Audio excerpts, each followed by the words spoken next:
Support for WBFO and What's Next comes from our members and from Health Foundation for Western and Central New York, where racial and socioeconomic health equity are prioritized. Learn more about building healthier neighborhoods at hfwcny.org.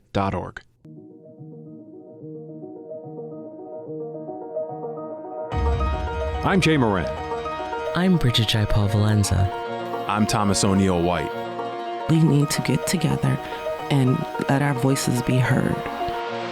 This is What's Next, a dedicated hour to have important conversations about the issues facing the marginalized and underrepresented communities of Western New York and Southern Ontario. If we're going to have some real healing, we've got to have space to tell some uncomfortable truth. What's Next continues our mission to discuss race, equity, and the common concerns of Buffalo's East Side and beyond. In the suburban area, everywhere, we must work and teach our children. This is WBFO What's Next. I'm Alex Simone, and I'm here with Niagara Falls High School English teacher, Jessica Forgette. Jessica, how are you doing this morning? Not too bad. So we're here to talk about your experience and the overall dynamic with, as you termed it, city Native American living versus living on the reservation, and just how that experience is really different depending on where in Niagara County you grow up, and what services are really available to people living in those areas, right? Yes. And I would say I don't speak for every Native, like every city Native. But it's just I can speak to my own experiences and my experiences I've had with my students at Niagara Falls High School. And along those lines, like, how do you see it being different growing up as a Native American in the city versus, again, like you said, on a reservation? What's that difference? So for me, I had a unique experience because both of my parents lived and grew up on res. And to see the connection that my parents had to the reservation. And when I say connection, I'm talking about the community, like knowing everyone and everyone's family and lineage and all this. For me, though, my parents chose not to raise us on the reservation. I've never asked why, actually. But that really showed me growing up, I wasn't connected. So when someone, if they mentioned a last name, that's how usually they do it, is by last names. I didn't know who they were talking about. I wasn't really connected in that aspect, and I always felt a disconnect from that.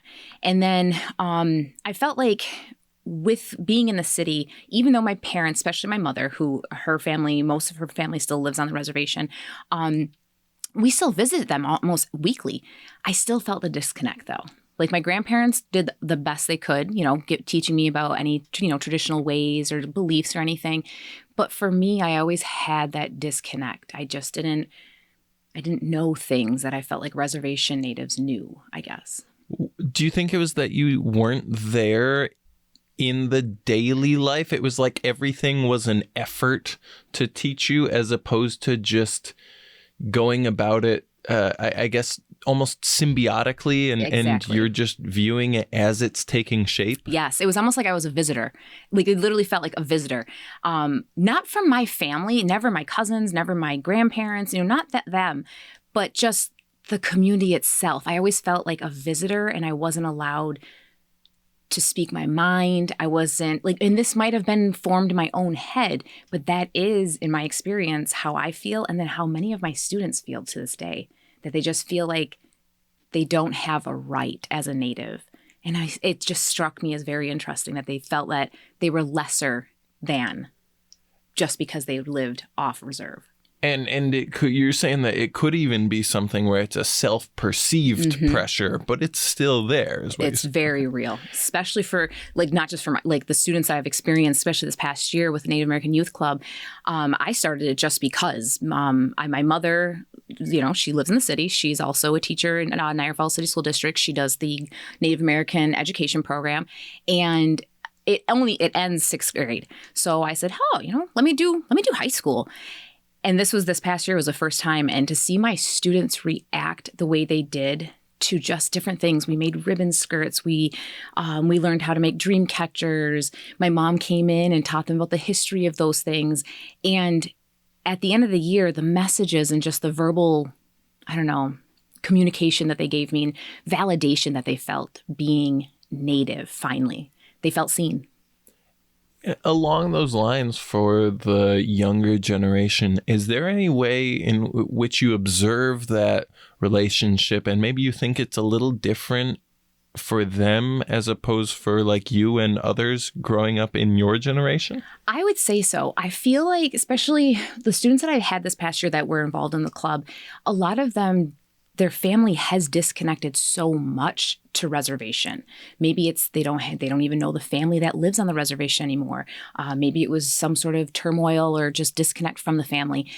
They have less of a connection than I did even. And it's very interesting to see how they struggle with that and how they literally have said that they felt like it was easier to pass as white or perhaps African American than to claim their Native heritage.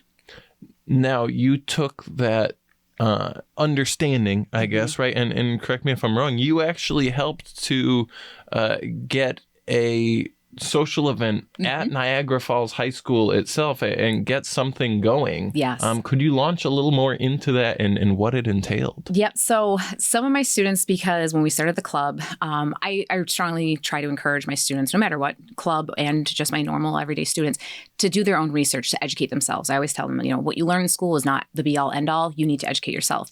So what happened was a lot of my students came into the club and they had researched about, I've heard of powwows, or I went to a powwow once when I was 4, never again, and little things like that. And I was like, well, we don't do powwows, And so that's when I actually reached out to Native American Community Services, NACS, and I asked them if they would be interested, because I had never held a social, ever. I've never held a social. And NACS was amazing to help me out. And they came in, they led me through all of it, and it was quick turnaround in 1 week. It was overwhelming. But to see the students, not just during the social, but after, how proud they were.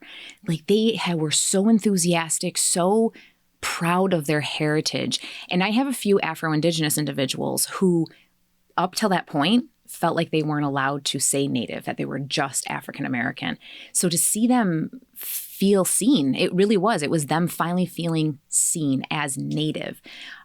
Because I feel like, especially, and this was even my own experience, growing up in the city, it was almost like you were either white, Italian, or African American.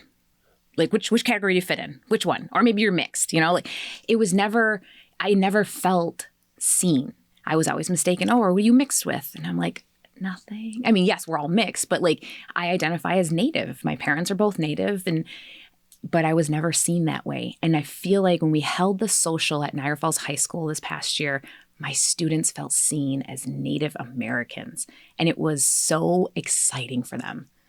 Now they want to hold 12 every year. But I'm like, no, let's not do that many. Well, and what was that reception like from the high school standpoint? Were they very supportive? Is that the kind of thing where you think you'll have more? Oh, 100%. My administrator already asked and reached out and said, hey, when are we going to do this again next year? And I said, I guess so, yes, mainly because my students are making me. It's a lot of planning, a lot of stuff. So once again, I'll reach out to NACS, which I already have, and they're full support. The district was in full support. Mark Laurie, our superintendent, was in full support. And so I never felt discouraged ever from admin at all. From Niagara Falls City School District, I feel like they were like, yes, it's about time.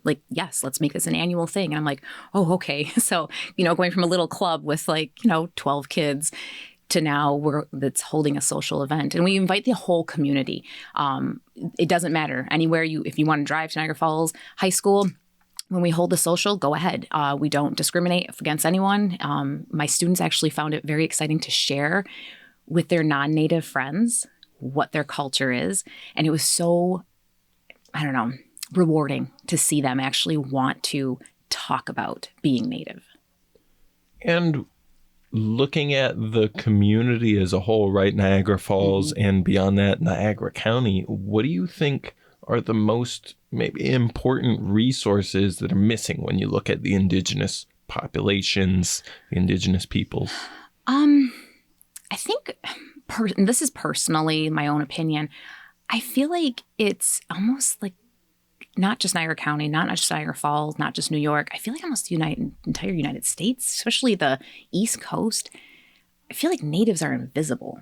Like, it's almost when I tell someone I am Native American, they're like, oh my gosh, and I'm like, okay, like almost like an, oh my gosh, I didn't know you still exist. And it's disheartening to feel that way. Or always asking, oh, are you Hispanic? And I'm like, no. And it's always, you feel invisible. You really, truly do feel invisible. And it's not anything that's supposed to be menacing and, disrespectful towards us. But I feel like people just don't realize we're still here, if that makes sense. I don't know. That's just how I feel. It very much sounds like like you were mentioning earlier, a loss of identity aspect. Yeah. Oh, 100%. And so when you look to the future, right? And again, talking about these younger generations, what are some ways that you could see it changing down the line? Maybe some factors where it's like, oh, well, we're doing this thing, so I could see that we're really trending in a good direction here. Well, I will say with the Native American Youth Club students, they have really, the social helped a ton. They felt, like I said, recognized, seen finally as being Native. One other thing that they are very passionate about is saving the turtle down in Niagara Falls downtown. They see that. And none of them they were not alive when it was open. They have no clue what it was. They don't even know what it looks like inside.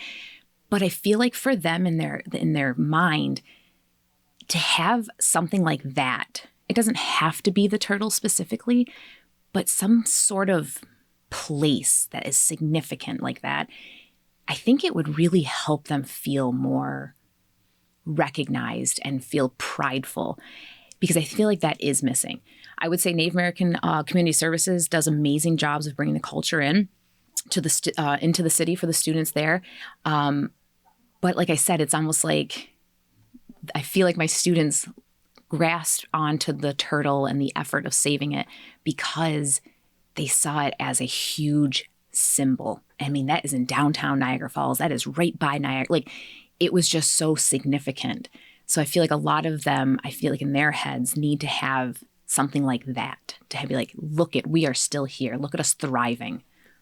And you've mentioned multiple times about the Native American Youth Club now, and the social. And are there any other ways where you sort of take the culture and history that you have, and you try to integrate that into your classroom? Oh my gosh, every day. Every day I try. My Niagara Falls City School District is very supportive of diversity, inclusion, and everything. I've never felt disconnected or anything from that. I feel like if I bring up an idea, they are 100% supportive, like 100%. And for me, my classroom, I always bring it in, whether it's a short story, a poem. I encourage my own students, no matter what culture, I share their culture. I have them share it. I love learning. So sometimes learning from my students is even more fun than just me teaching. So for me personally, as a minority teacher, I feel like it's very important to bring that awareness. Native American Youth Club, they loved making flyers about like missing and murdered Indigenous women and Two-Spirited. So they made flyers and put them up in the school. We did Orange Shirt Day. We did Ribbon Skirt Day. So that's why they made ribbon skirts. And now, next year they want to have more awareness and bring more non-natives and allies to actually join in on it. And understanding that now some of these kids are reaching an age where they're actually graduating and they're going out into the world. Does that sort of, get you thinking about, oh, okay, I'm interested to see maybe how they put their spin on these experiences? Oh my goodness, yes. So University of Buffalo has Indigenous Students Day, and ultimately it's to recruit area schools, high school students that are of Native descent, and they bring them to UB, and we do a tour. It's a normal college tour and stuff. And they talk about their UB Indigenous Studies program and everything. And I've done it for the past 2 years, and it's so interesting to see afterwards that my students, because I don't ask the students like, oh, do you plan on going to college? I don't ask any of that. I just say, hey, here's an opportunity. Would you like to join us? Sometimes I say there's free food, which helps. But seeing them in specifically seeing what's out there beyond Niagara Falls for natives has inspired so many students to like, I have one student right now, he's going into 10th grade, and he, after visiting UB, he said, I didn't even know you could have a degree in Native studies. He goes, I want to do that. And I want to learn my language, because I don't know the language. None of my students, I think I have one student that knew some language, but most of us have lost that language completely. But bringing them to UB, where I show them, look, it's local. Like, you don't even have to live on campus. You can still be at home. And my student that's going in 10th grade, now he has a goal, where he said before he was like, I don't know what I want to do. And I was like, no, you have so many opportunities. So just to see that, like, to expose my Native students to our culture, but at the same time make them realize you can do so much with our culture. Like, you can bring it forward, not just in our little bubbles, but educate the world. And does Niagara Falls do class? Because I've heard talk about, students maybe leaving class to go to Native related studies or something like that. Could you launch a little into what that is? So Niagara Falls City School District, especially the high school, is trying to get like internships and going with our mostly our seniors. And we haven't started specifically with our Native youth, anything specific. That is the hope. I am, like I said, I feel very supported, but I feel like there's always 15,000 things to do before you actually produce it. So that's kind of annoying. But that would be the hope, is eventually part of that program with their internships and all of that. I'm hoping one day to maybe have something very specific to Native students. And especially, again, like you say, really not just Niagara Falls, but like, I guess all of Western New York, having such a deep history with the First Nations. Is it one of those where you look and you go, hey, there's the potential, if we're doing this now, maybe there's like almost maybe an elective, right? Where they just say, oh, Native American, like you said, Native American studies, but it's a history course for high schoolers instead. Yes. Oh, yes. I would love that. I would absolutely love that. I'm actually currently coming back to Niagara Falls City School District because I'm not a new teacher. I have been teaching now for almost 18 years, different places, but coming to Niagara Falls City School District now almost 4 years ago, I feel re-inspired. I'm actually starting college again in a week, literally 1 week, to go get my Native American or it's Indigenous education degree, another master's degree. And my hope is that I can take that and accelerate what it means to have Indigenous education in schools and hopefully make a program from the ground up for Niagara Falls City School District. That's the hope. Yeah, and now that you mention it, and especially with this maybe personal dynamic that you have with being an English teacher, but also now pursuing this other side of education, what's that like?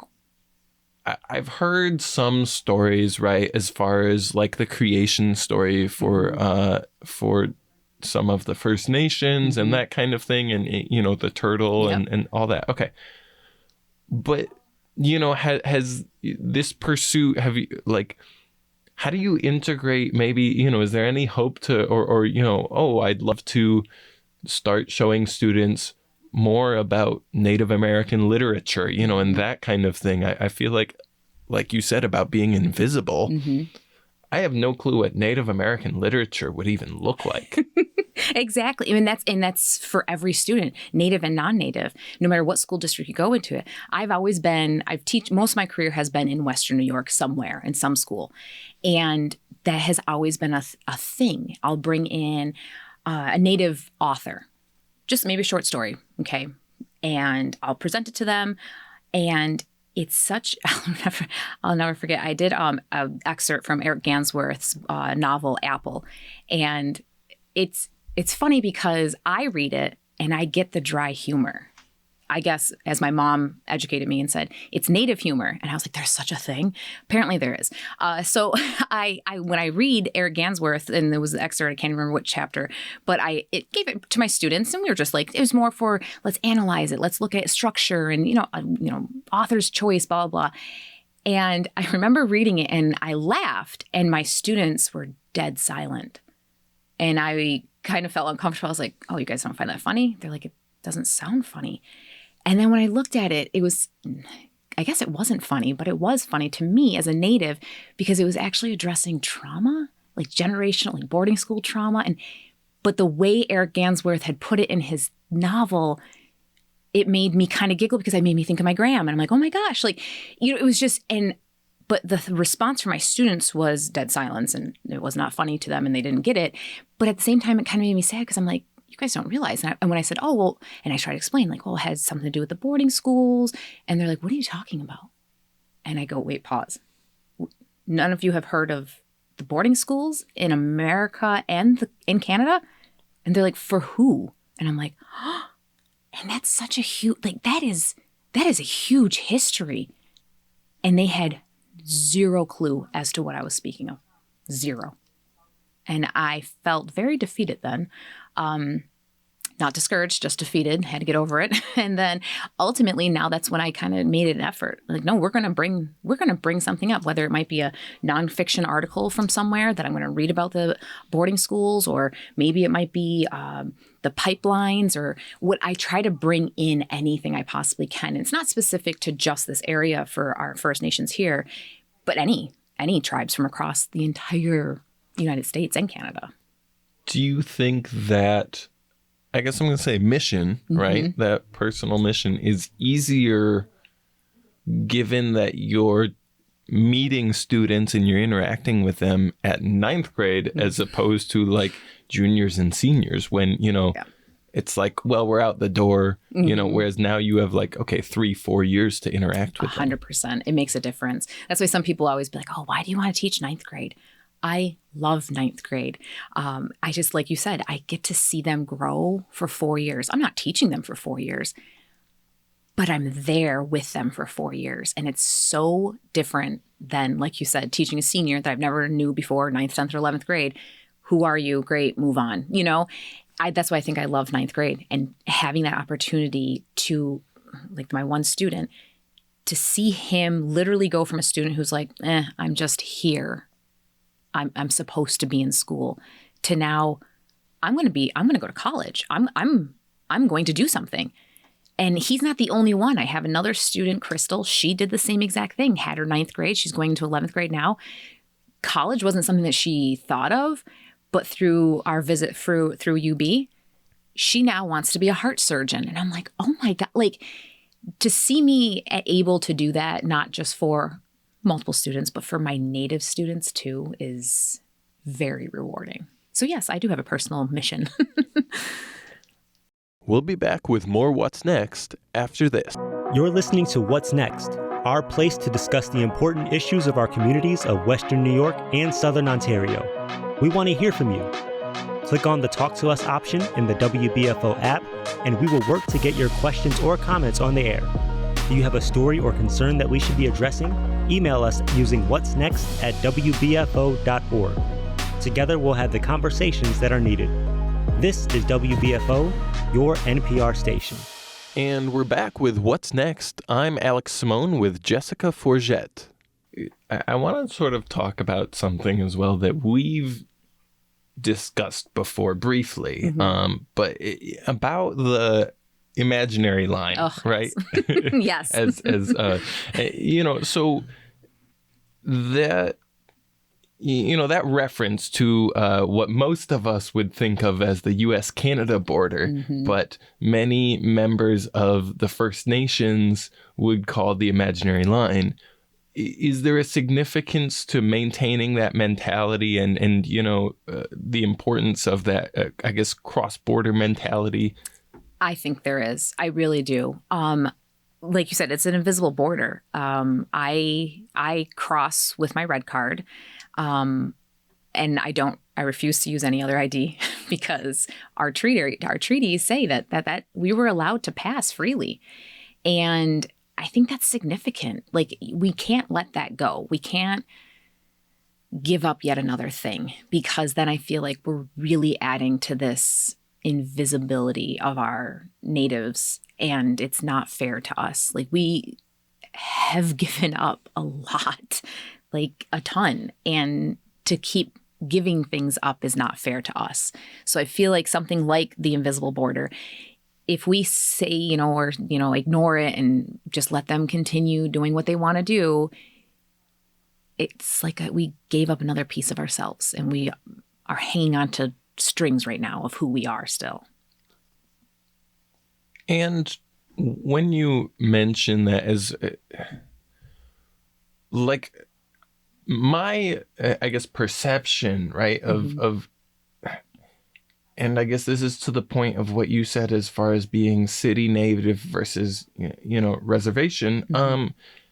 Like it almost it does kind of feel weird to like say, oh, well, are you a member of the, I believe it's Cayuga tribe? Yep, well, not the tribe, right? Cayuga tribe. Well, you say nations, yeah. Right, nation, okay, Cayuga thank you. Nation, yep. And Bear Clan. Yep. Okay.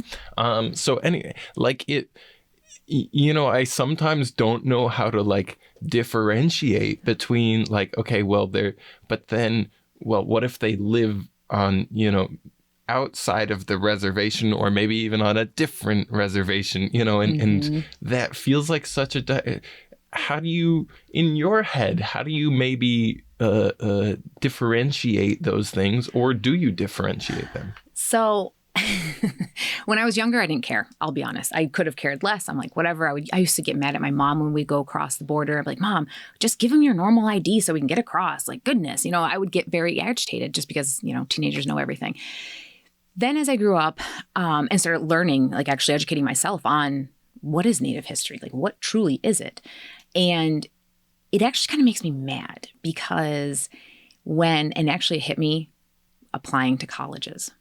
Because when I put down Native American, and I'm 42, so it was a little bit ago, but if I put down Native American, I had to prove it. And it really bothered me because I could put down white, I could put down Asian, I could put down African American, and there is never a follow-up to prove it. But the moment I put Native, I have to prove it. Now, there was two sides to it. I understood like the fact of, okay, well, we don't want anyone, pretendians, right? We've all heard this word now. I understood that aspect of like, you have to prove it because we don't want others to benefit from being and claiming Native, which I understood. Then at the same time, it's, why am I the only ethnic group that has to prove who I am? Like, I have a card with a number. Why? It's very, I struggle with that. Like, to this day, I still struggle with it. I knew I married non-Native. So my boys, if they choose to have children, my grandchildren will not be Native.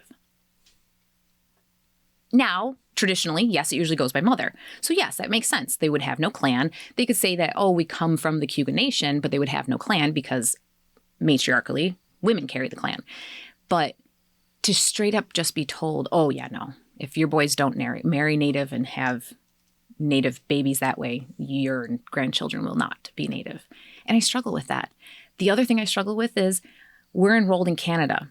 Now, anyone who knows basic history knows that colonization moved natives from their original lands. Everyone knows this. That's not a, oh, I had no idea. No, there were people here and we were moved. So specifically, so many of the Six Nations, the Haudenosaunee, we were moved across upper New York into Canada. We're spread across everywhere. Most of us nowhere near our original lands. So my family is enrolled in Canada on the Six Nations Reserve. When I applied for Native American grants and scholarships in the United States, I'm a U.S. citizen. I was born here. I have, yes, I am a Six Nations citizen also. I was denied all aid because I'm Canadian. And there's your invisible border. Why? Why am I being denied aid? Oh, because you're Canadian, you're not U.S. Nope, I'm U.S. I have a American birth certificate. I was born in Lewiston. Nope. According to the United States government, I am not eligible for any type of aid, at least during that time, for any college because I was not American. I was Canadian Native, which that doesn't even make sense. What's a Canadian Native? It's not like it doesn't, we're Native. And it's not my fault that we were pushed out of this area. Yeah, and actually I think that's to your point, I mean, starting as I start interacting with people, like in my head, before I started interacting with members of, like you said, members of the Haudenosaunee, the First Nations, it was like Seneca, the Seneca and the Seneca Tonawondas, and, and I wasn't even aware that those two were separate, know. And a lot of people don't even realize that, Exactly. And that was all like this area. And then you had, the next block over, over toward Rochester was like maybe a different area. And then, over by Syracuse was like where the Mohawk used to be, and that kind of thing. And like you said, through interactions, it's like, yeah, everyone just kind of blends together, it's not so much. And I feel like, is that something that even still a lot of other people don't like, forget about not understanding, but just like don't even think to consider? Oh yeah, 100%. And it's so funny because I like to show my students my red card. And 2 years ago I had a student, non-native, and I don't even remember how we got on the conversation of red cards, but I pulled it out. And do you know what his first response was to me? And I laugh, but it's not funny.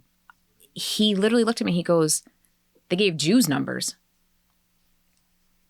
And now I was 40 years old, and that hit me like a ton of bricks. And I was like, oh my God, that is not incorrect. But I was like, and it kind of made me start questioning, like, oh my gosh, why do I have a number?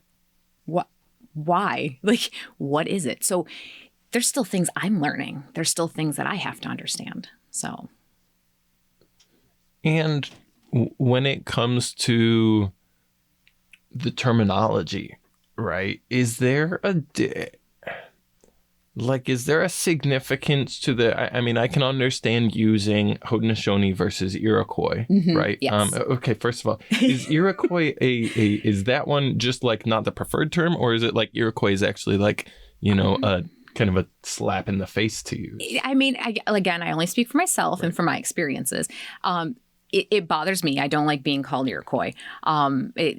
It's slang from another tribe that literally didn't like us. So it's like, thank you for that, but no, thank you. So it's just I personally don't prefer Iroquois.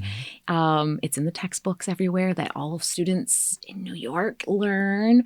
But I do see a change. Like even I have 2 younger sons, and one is in elementary school, and throughout the years, I do have to say, for both of them, I've seen a lot of teachers changing it and like educating those students and telling them, okay, well, this is, Iroquois in the book or in the passage.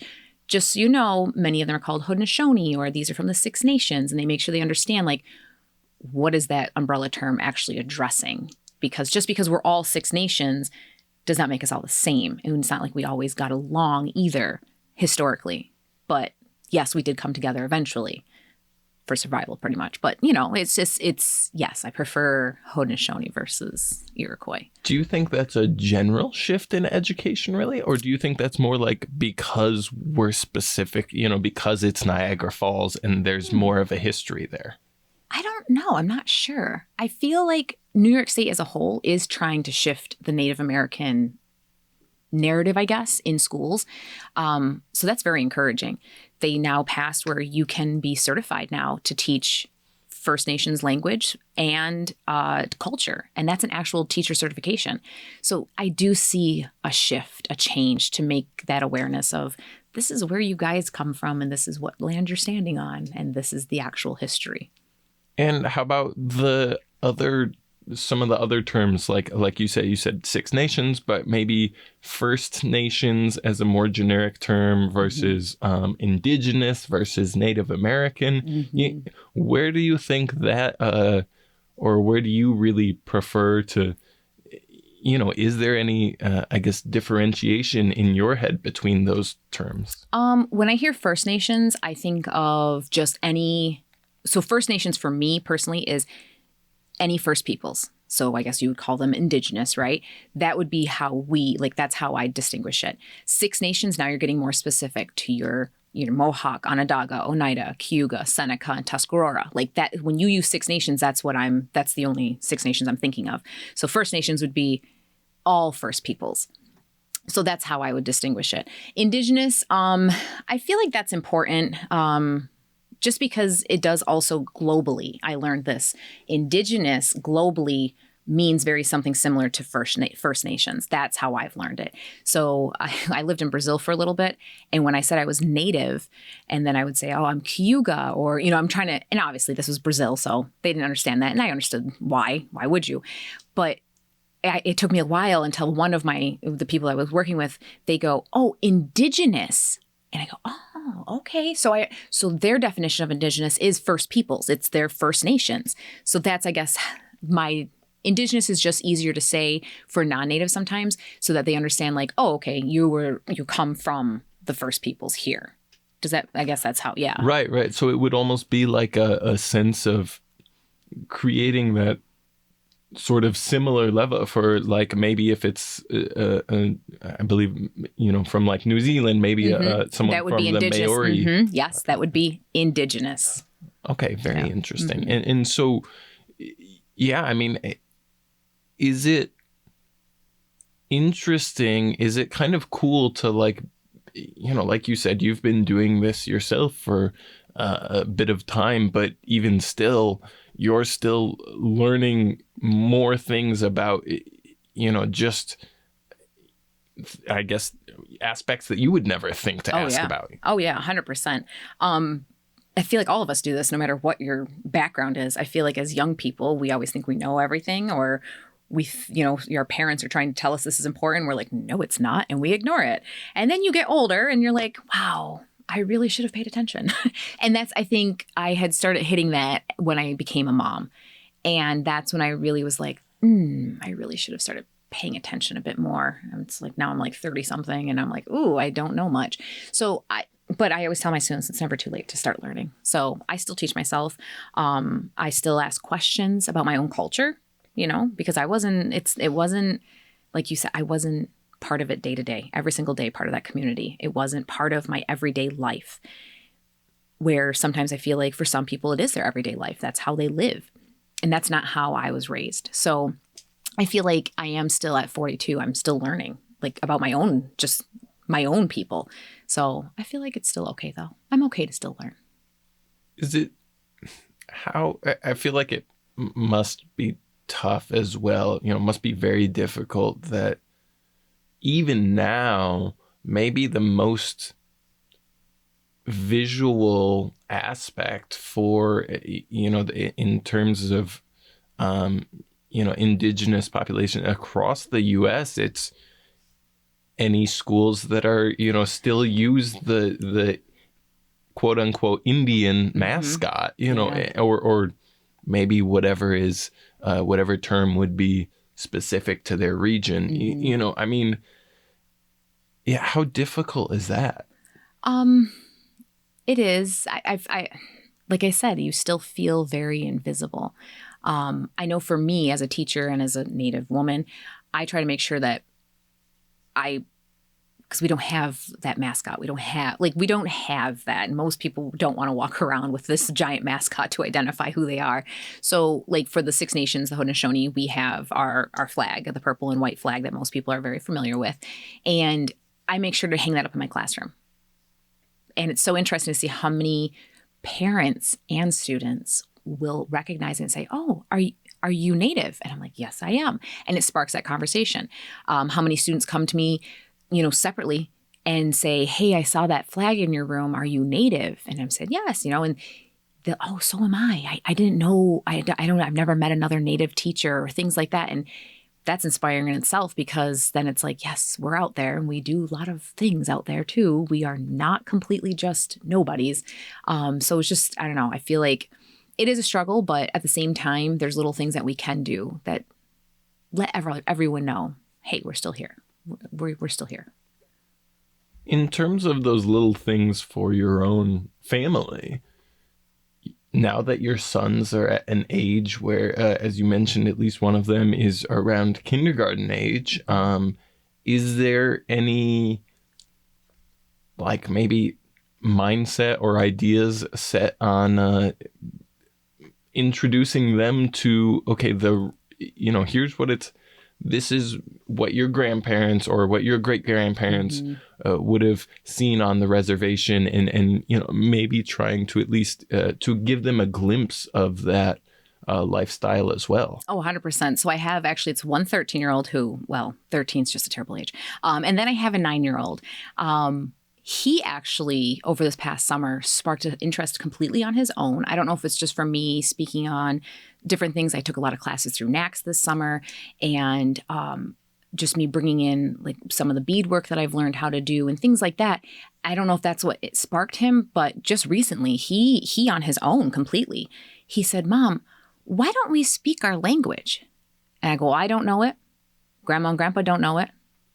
I go, and Grandma and great-grandma and great-grandpa, they didn't speak it. And and at this age, it's kind of like, and my oldest never asked these questions. So at this age, I'm kind of like, ooh, how much do I tell him? Like how much should I tell him? So I know my grandmother was a product of the boarding schools. And so I did tell him and educate him like, oh, well, she went to a school boarding, like where she lived. It was a boarding school. And I explained to him that she wasn't allowed to speak her language. It was not accepted. You don't speak that. So I go, so generation after generation, we just lost it and no one speaks it as much. And now my 9-year-old son wants me to find a program that he can go and learn how to speak any of the Six Nations languages. Because he said, it doesn't matter. We don't have to be Cayuga. It can be Mohawk. He doesn't care at all. And it's just interesting because he is one that has always struggled. Like I stated before, my mother is runs the Indian education program, Native American education program for Niagara Falls City School District. And so she pulls Native students out and teaches them, phrases, how to count in Cayuga, things like that. And my youngest, he kind of not gets picked on, but questioned, because my youngest is blonde hair, very fair skin, and hazel eyes. And people will question, like, why do you go to that? And as a mom, it breaks my heart. But at the same time, it makes me very happy that he's never let that break his spirit, because he is determined. He wants to learn. He wants to understand it. So as a mom, now I'm grasping, because now going back to opportunities, we don't have those around here. We don't have very many we don't have very many people that speak the language of any of the Six Nations. Tuscarora Indian Reservation, they have some really good immersion programs that are really picking up, and it's awesome to see that on that reservation. Six Nations in Canada, they just got approval for a actual language school from, I believe, don't quote me, but I think it was supposed to be from kindergarten to 12th grade is their goal, and they are going to be taught in the language. And that is amazing. So part of me is like, I'm going to send you to Canada. But that would be something that I would like to see eventually. I don't speak the language though. So I don't know. That's something I'm not educated on. But to see my 9-year-old son say, no, I want to learn. I want to learn how to speak our language. And it makes me the happiest person on earth, because I'm like, yes. So it's good to see my own children value their culture way sooner than I did. So basically a sort of renaissance of the Six Nations culture. Okay. Oh, yeah, 100%. And I feel it in my students even, that they're proud, where I feel like my generation, and even maybe before and after me a little bit, I don't think we were proud. I think it was easier to just pass, easier to say, yeah, I'm mixed. It was easier to say, yep, I'm Hispanic. It was just easier, instead of having a conversation, having to explain and I think my generation wasn't really wanting to do that. And many of us that I know of my age, it did take us a while. A lot of us are just now acknowledging, oh, okay, I'm okay. I can do this. I am proud of who I am. So I'm hoping it's a new renaissance for this younger generation to grab that culture and run with it. Well, and your descriptions of their attitudes, it sounds like they're almost adamant, right, that they want this. And so is that the difference? Maybe that your generation wasn't adamant, and because it's such an uphill battle, that is really the level of, attitude investment that might be needed. I think so. And I think it also matters for representation. For my students to see, for my Native students to see a Native teacher in front of them is very different. If you look at other research, you can look at African Americans. They have done research that when you have that representation, they're usually a little bit more successful. So when we have a Native teacher in front of Native students, it validates them. Like, oh my gosh, look at her. She understands it. Like, she gets it. And I have students from different tribes, completely different nations, not even around this area. Some of them from Massachusetts, but it's still that valid. Like, wow, you aren't my auntie. You're not my uncle. Like, you're a complete stranger, and you're Native. And I feel like that's the validation that I feel like some of them, like, especially I didn't have, again, the person that I learned Native education from in Niagara Falls, because I'm a Niagara Falls City School District graduate also. The person I learned Native education program through was my grandma, who I saw every weekend. So I never thought that, like, I was like, oh, okay, well, it's just my grandma who has that education, or, oh, it's just, it was never a stranger, another Native doing something. So I feel like sometimes, and students have said that to me, that it's so cool to have that Native teacher. And I'm like, oh, okay. So. And I guess probably last question here from me is I guess first of all, anything else that we haven't mentioned that you want to bring up that you think we... No, I think it's good. I think we're heading in the right direction. Awareness is first. That's it. Awareness. Okay. So to wrap up then, anything that you're looking to specifically, maybe new things you're looking to add on, as far as your programs or other things within the Native American Youth Club that maybe, might be good to keep an eye on as far as, promotional aspects? Well, we're definitely holding at least one social again this year at Niagara Falls High School. Not sure yet when. Working with NACS again on that one. They're a great help to me, and I could not be more thankful for them. But I'm also, we're going to start bringing the students on field trips that are the Nundagan out in Rochester. They're a great resource. And I think right now, I know my mom always gets mad. I'm starting small, and hopefully go bigger within the next, 5-10 years, because I have aspirations. But I really do little baby steps right now, staying with the club right now. But my hope is, in a few years, I want to have a full-fledged, true pre-K through 12 Indian education program, Native American, Haudenosaunee, what I don't know yet. I have no idea. Maybe it's be all First Nations. I don't know. But I really want to see that happen in the city of Niagara Falls first. And hopefully maybe it'll be a program that can be replicated other places for off-reserve children. Awesome. All right. Well, thank you again for coming in. This is Alex Simone for WBFO with Niagara Falls High School teacher Jessica Forgette, who has been promoting the Native American studies within her local district. So thank you. I appreciate it. Absolutely. Support for WBFO and What's Next comes from our members and from Health Foundation for Western and Central New York, where racial and socioeconomic health equity are prioritized. Learn more about building healthier neighborhoods at hfwcny.org.